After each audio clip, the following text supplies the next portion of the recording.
tous les invités, vous avez bien voulu rehausser de votre présence en ces lieux. Nous avons bien voulu passer au mot de circonstance qui a été réservé à la circonstance. Enfin, nous allons demander à la régie de nous balancer quelques témoignages que nous avons recueillis ici et là. Puis nous allons demander au président, le chancelier, de passer à la table pour la circonstance. Après, nous aurons l'hymne national, l'hymne de Bangunza, et nous donnerons la parole à notre papa, le chancelier. Excellences, messieurs les ambassadeurs, chefs de mission diplomatiques, Excellences, messieurs le bourgmestre de la commune de Toumou, Excellences, messieurs le commissaire général de l'Observatoire africain de la sanction positive, Excellences, Monsieur le Président général des églises autochtones et traditionnelles Bangunza Pévé Yango, Excellents chefs des confessions religieuses, distingués invités, tous à vos titres et qualités respectifs, très chers frères et sœurs en Christ. L'Église de la promesse du Saint-Esprit au Congo, FP7 en sigle, a le réel plaisir de vous accueillir en ce jour mémorable du couronnement de l'apôtre Lotutalamandonge Kimpavita par l'Observatoire africain de la sanction positive en lui décernant le grand prix de la spiritualité africaine.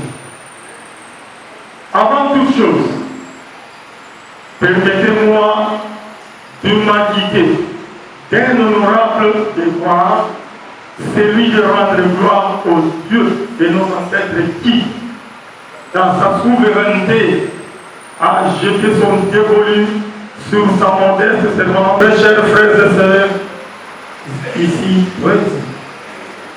d'aucuns se poseront la question, celle de savoir du reste, qui est cette illustre personnalité pour laquelle des éminents professeurs, des auguste personnalités se sont déplacés en dépit de leurs multiples occupations. Pour votre gouverne, nous allons essayer de satisfaire votre curiosité en brossant de manière fouinée et avec qui il s'agit et fille de papa Gantier Joseph et de maman Louvanou Elisabeth, tous deux décédés.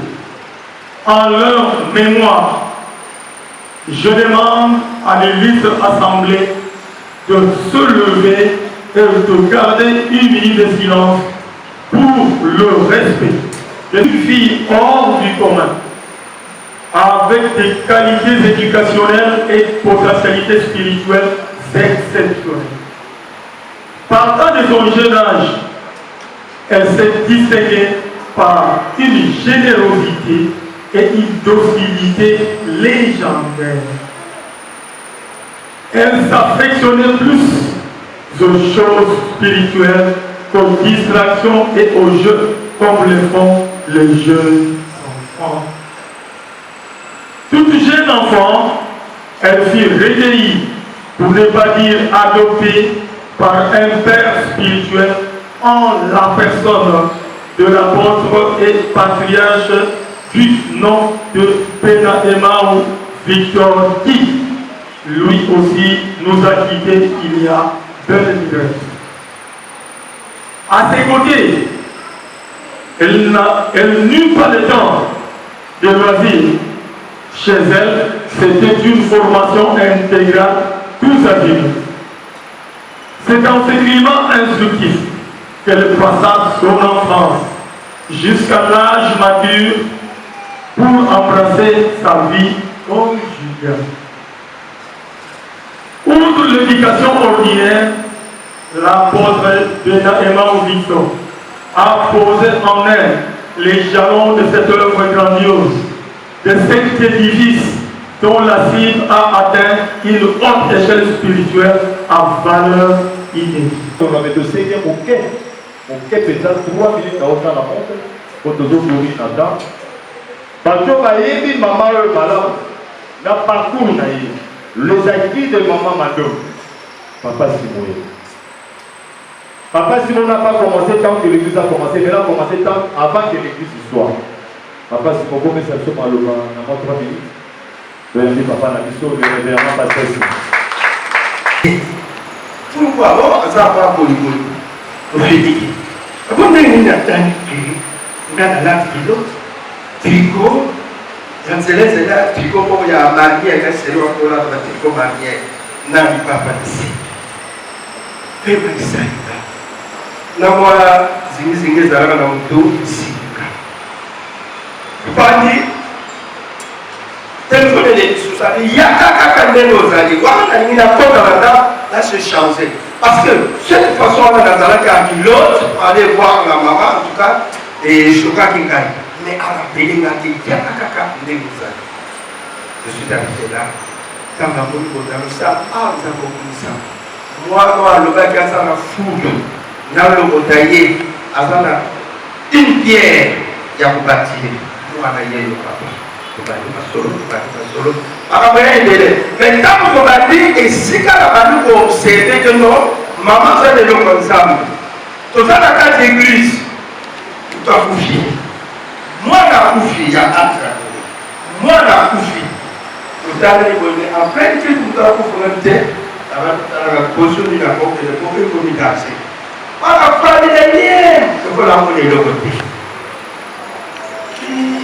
kai mo ko la bonga ka ateli die mo ka pesi loye ya koyoka te ya komona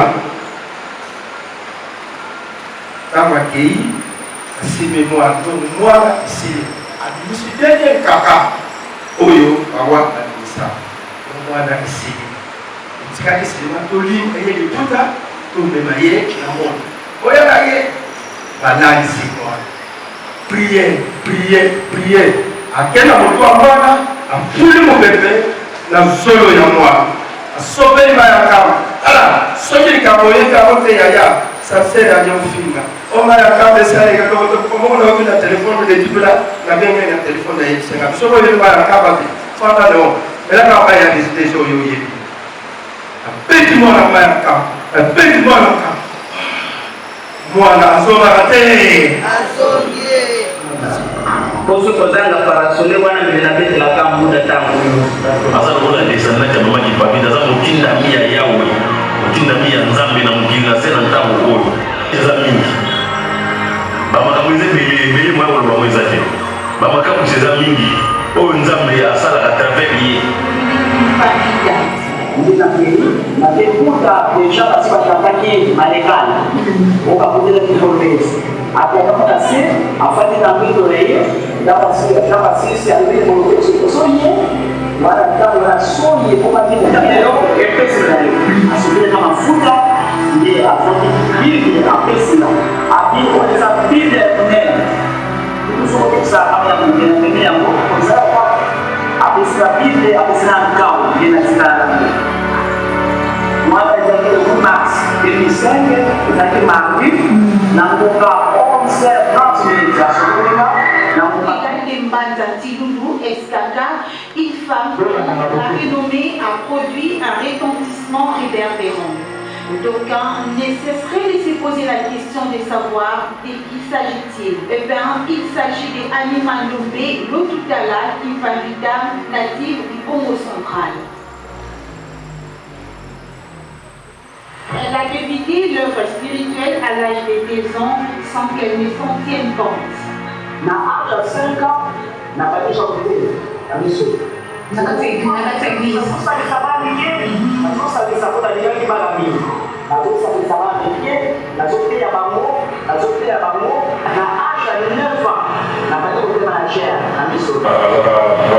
spécial.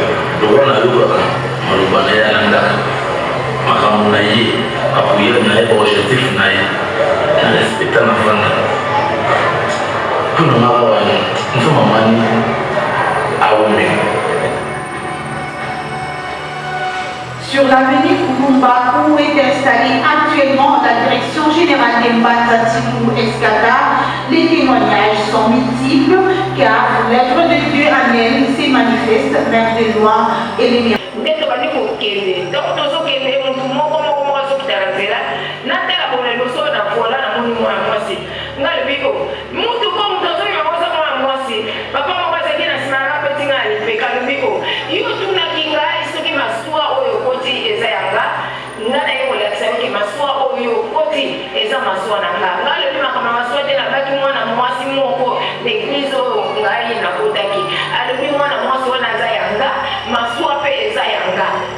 Agit puissamment en elle et les résultats ne se font pas attendre, quelles que soient les circonstances. Famille faut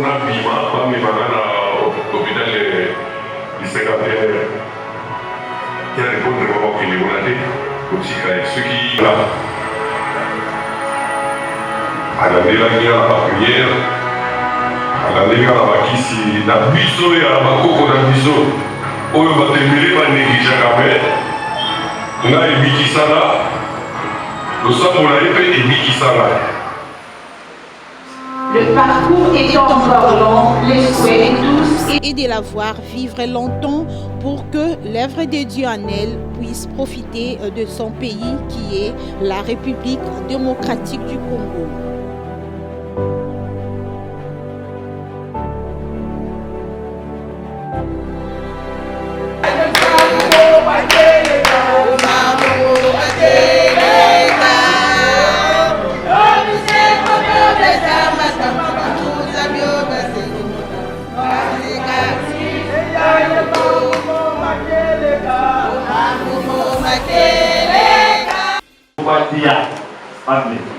Pesa mokolo na mama pesa na moni kuna 600 francs papa mandele ko sakoa yo mokolo na ni moza ye ko tawa 600 francs mama tala basoso mama pardon.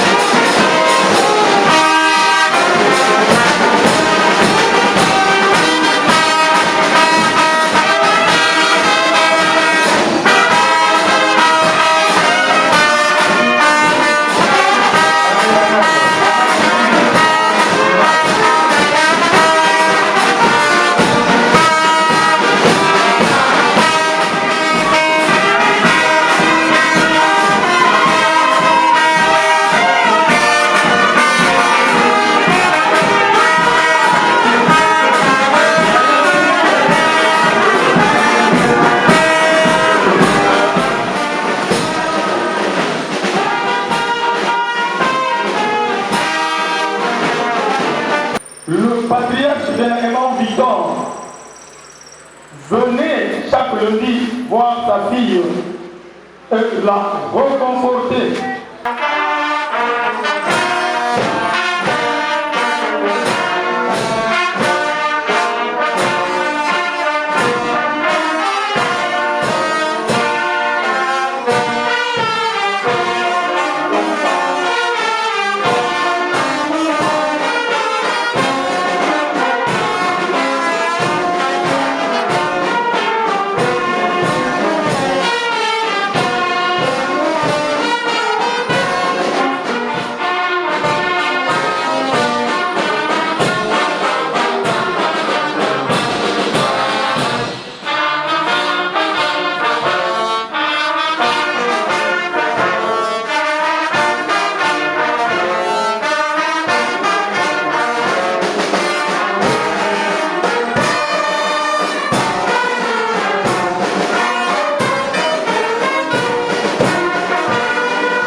Papa, il y a maman qui m'invite à Oye.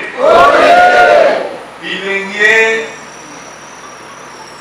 il y a maman qui m'invite à Oye. Nazana Nsengo mingi. Nakozala na bino lelo. Vous allez une grande journée pour l'Andaï na pour la bino. Oyo balanda au bomona effectivité la grandeur la esprit Nzambe zosala na kati ya mama oyo. La présence na biso il fallait totala lobi tozalaki encore plus tokufeli moninga na biso moko azalaki recteur de l'université tokende kokonga ye na bamakambo yo moko oyebi ntango moto akufaka makambo ezalaka kaka fale groupe mosu etikala kuna. Alors lelo tozali suka mbula tozali na veille ya bona ya Noël omonaki mama moko ayaki awa moninga nanga ye azali moko oyo totia topesa niveau ya likolo azali docteur honoris causa ya université ya Miami Institute ayaki un peu avant na il fallait akende ti na kinkole kuna kote ya Nzele esika ayaki na chip na ye na kati ya chip atondisi biloko kolia mpona banetike tosalaka yango chaque année ezali mosala oyo ezali lokola mosala na bino mosala ya Nzambe. Donc ndambo ya bato eke na ye kuna bamosusu ifale bayawa mingi bakangami bakendeki na bakampagne électorale baavion eza te bakangami nga abi te ngai atako bamosusu baza te ifale kaka ngai naya korepresente me nazanga moko te puisque nayaki na nainvitaki mama ministre d'état ya justice. Alors nayebi te soki représentant na ye azali awa awi kotelema kotobendelema moko soki mpe azali te akopresente nainvite naza na esengo mingi mpona mama na ngai mama nalingaka na motema moko mama asalaka minene abanda église ntango aza mwana moke na ngiringiri ti awa tongi ndako kabambi ya ndako oyo kozi. En tout cas nakolinga na mwa 2 minutes toketele maboko.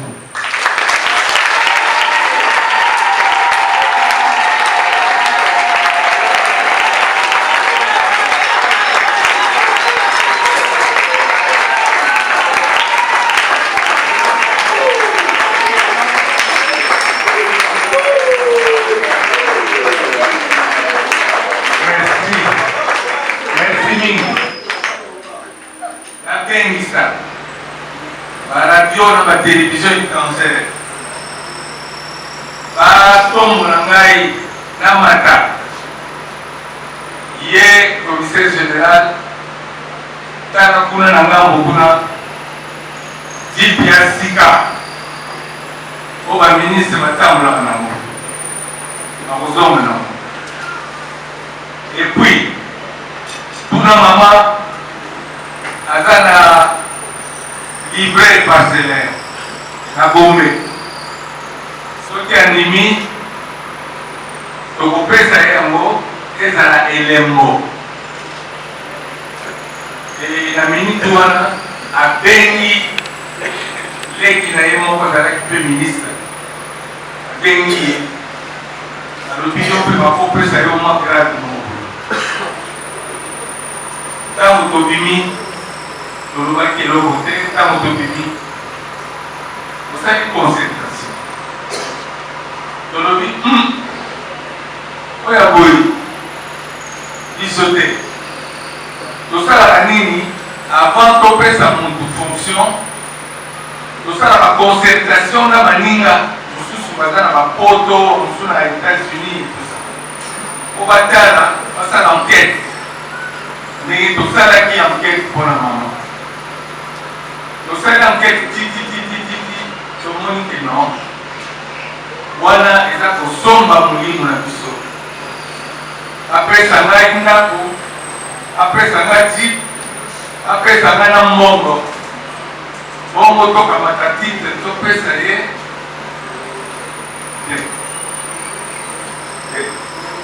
oyo masumu nyonso totali badossier ebele azalaki na dossier ya noir oyo nyonso wana ekozala na moto na biso te tolingi malamu tokufa na nzala toliaka na biso pondu ke komipesa batitre bajipe banini banini eske motu moko na mokili oyo abotama na jipe azali oyo abotama na bandako azali oyo akendeke ntango ye azongi epai ya papa oyo azongaka na bajipe na bandako azali eske eza esengo to esengo te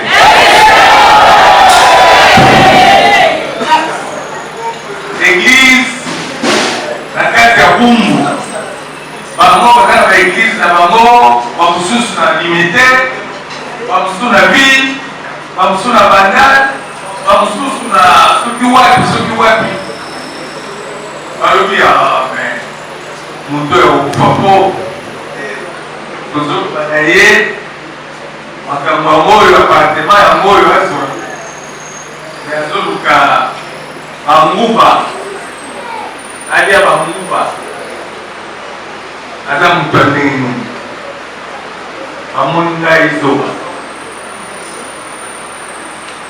likambo te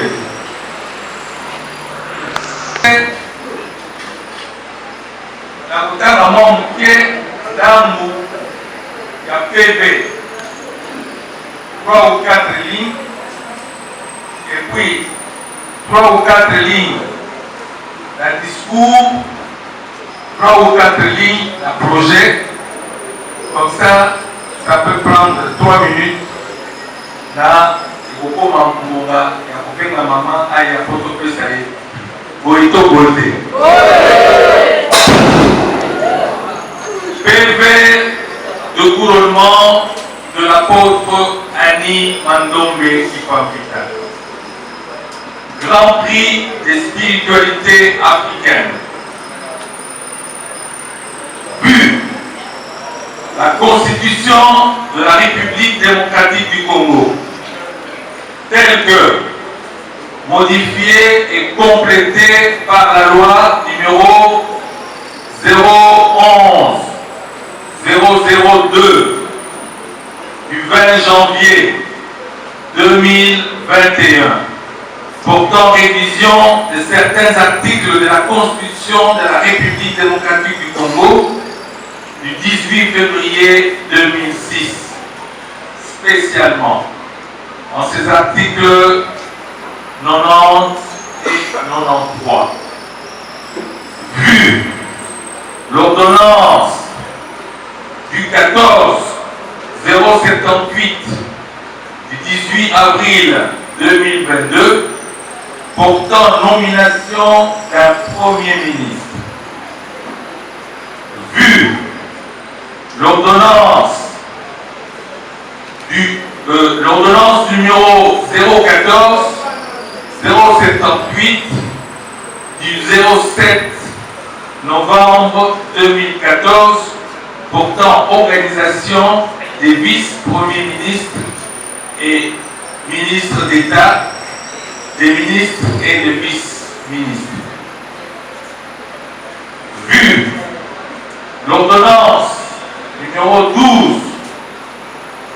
12-07 du 11 juin 2012 portant organisation et fonctionnement du gouvernement, modalités pratiques de collaboration entre le président de la République et le gouvernement, ainsi qu'entre les membres du gouvernement, spécialement en ces articles 2, 3 et 12. L'OASP est chargé de sa promotion en RDC, en Afrique et dans le monde, fait à Kinshasa par les jurys de l'Observatoire africain pour la sanction positive et valeur de la paix, composé d'une trentaine de professeurs de différentes universités.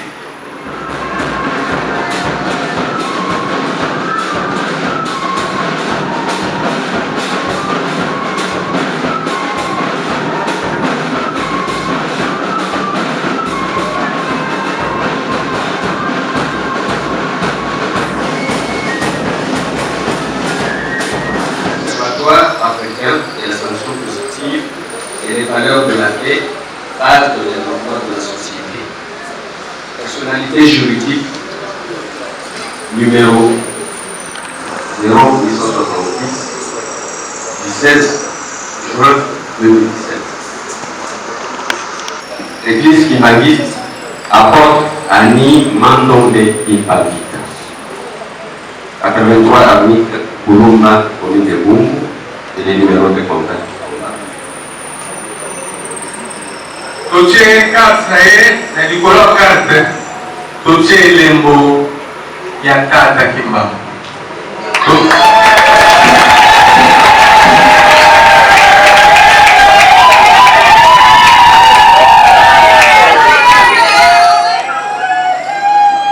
Oyo ezali ruban d'honneur. Pour la ligne ruban yango toche yango écriture ya rouge. Écriture à rouge, et ça écriture oyo. Et l'obi que maman, musala yo pona, et ça musala, bamusu bakotonga yo, bamusu bakoyina yo, tina mon côté. Alors que ozo sala bolamu na bato, alors que ozo bikisa bato, alors que ozo longola bato na liwa. Alors pona yango, sala na mutema,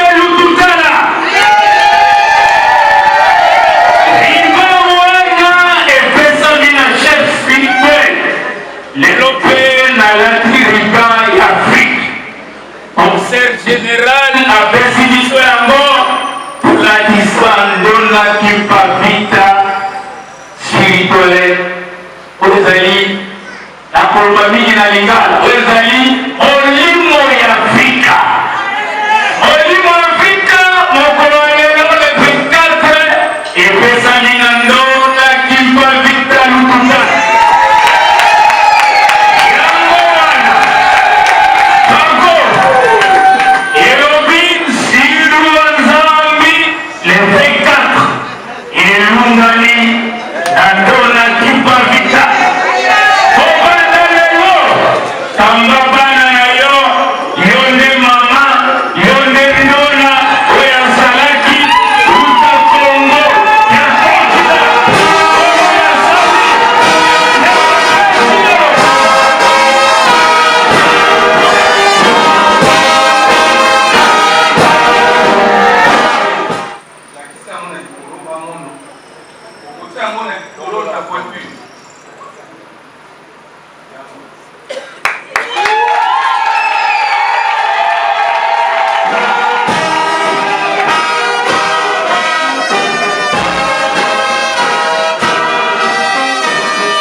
atika lisusu mokonzi kaka ya awa te esika kokende ezala Braza ezala wapi ezala wapi, ezala Algérie, ezala wapi, yende de reconnaître ye lokola elembo ya spiritualité ya makasi oyo batutu banviaki bakaeshue.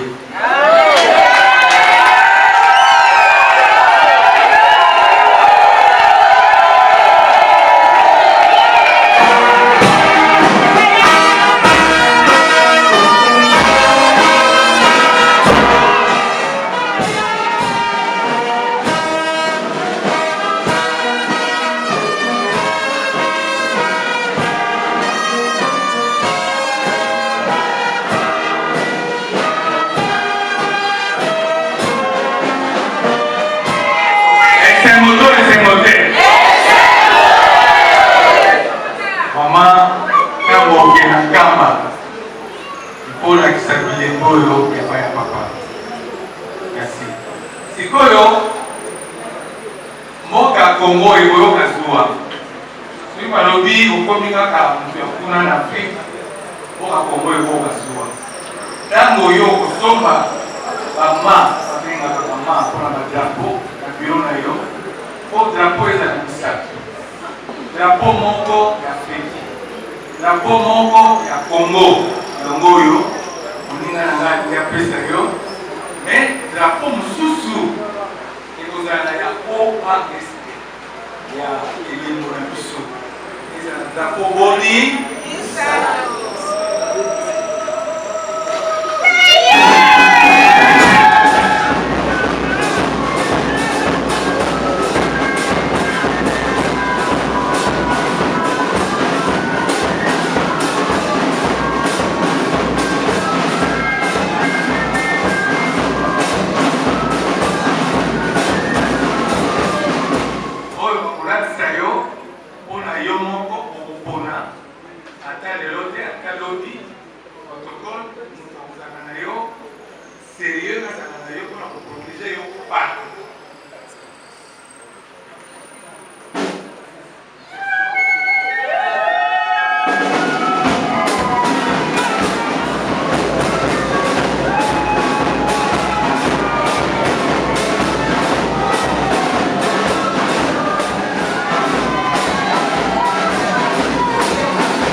Mama, batu bakopima mitema. Oyo, banda to banda musalamu. Topesa monano. Ezali laisser passer au kotiamo, soit na voiture, soit esika yo zali. Pour baroulage, agent de sécurité. À part un signe ou une voiture, aïe baki ya solo. Yo zali mutu oyo lita asi atie lokola bato ya kopesa basili nga moko na koya apesa yango oyo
merci nekopesa mpo ngai moko na mama na ngai.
décembre.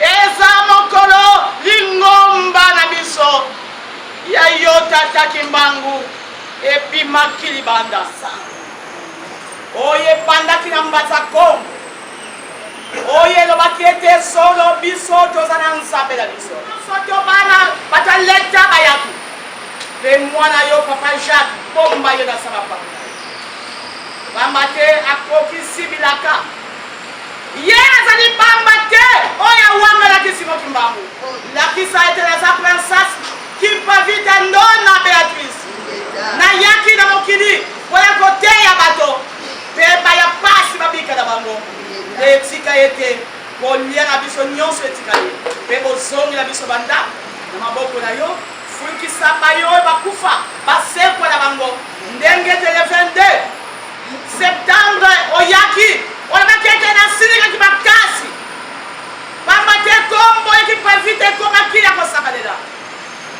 na silika kimakasi kasi oyaki obayete na Yesu sukozongisi na yo ndele vende ozongisaki Kimpa vita na nzoto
tata mwana pe de mosantu mama journaliste na yoki yo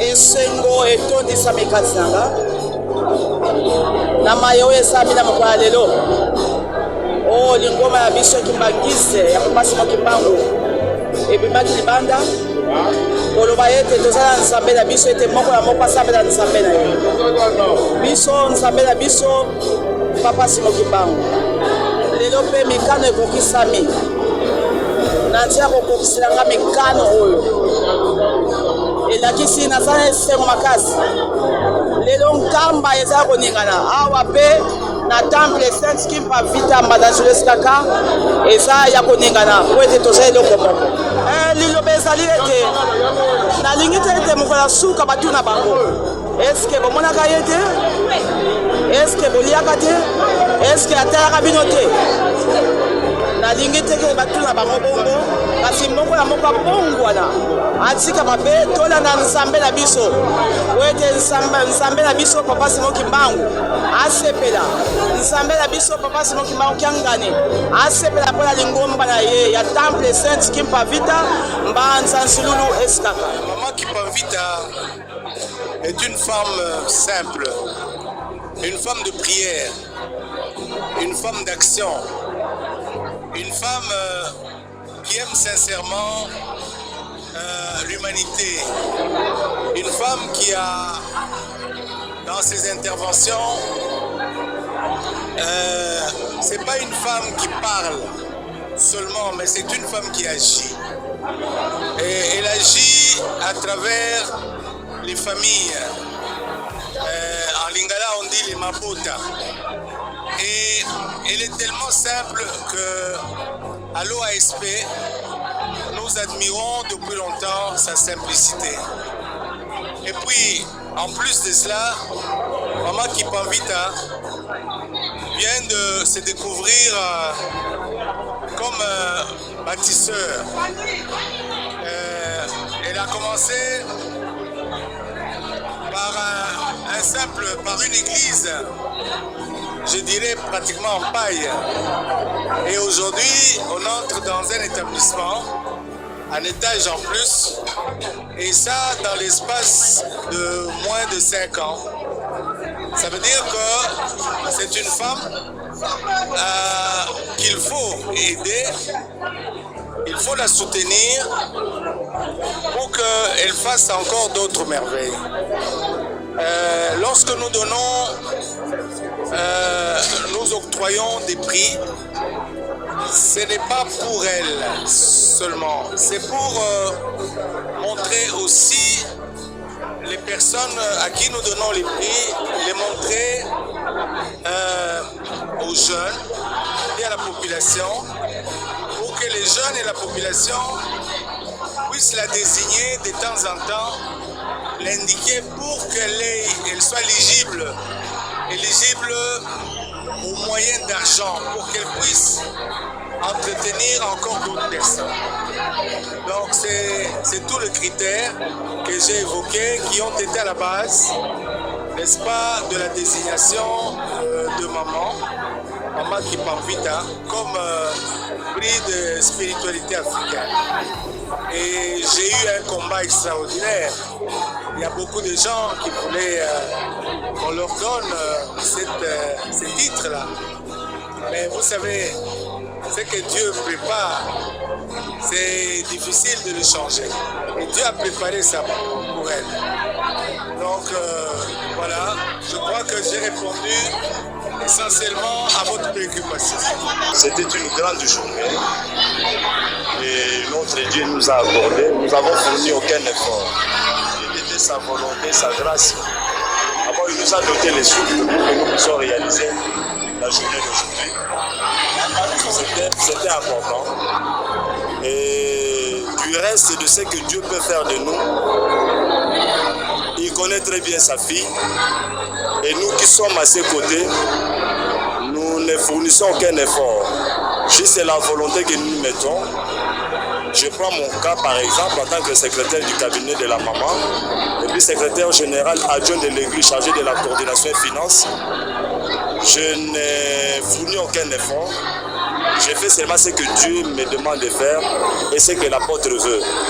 Du reste, nous sommes ensemble. La décision peut venir tôt ou tard pour quitter, mais nous sommes là, nous l'accompagnons jusqu'à ce que Dieu dira oui. Maintenant, ce que j'attendais de vous est accompli, vous pouvez partir. Mais je suis encore là. Merci pour le grand service, surtout vous les techniciens. J'ai aimé le travail que vous avez fait aussi.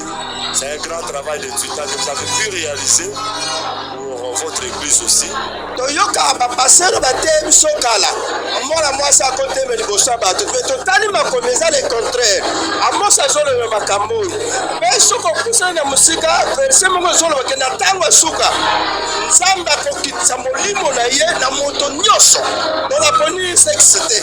Alors oyo esalemi boye nzambe azoloba mpona bandi mama oyo zero. Je suis le premier pasteur ya Mbanza Nzelu okutu Mbanza Nzelu eza nano te toza nano boye après vision ebimi nandele lelo Mbanza Nzelu esalemi nandele lokomi mwapo tomoni pasi tofanda esika moko tosambela mbule nokano bato bapanzani lelo so tokomi na kamwa oyo moke boye nga naomona moke nalingi nzambe apesa biso ya monene to naza na esengo mingi na nzambe apesa biso makasi tosunga mamo vraiment osala kitoko na sepeli na bino nzambe apamba. Merci beaucoup.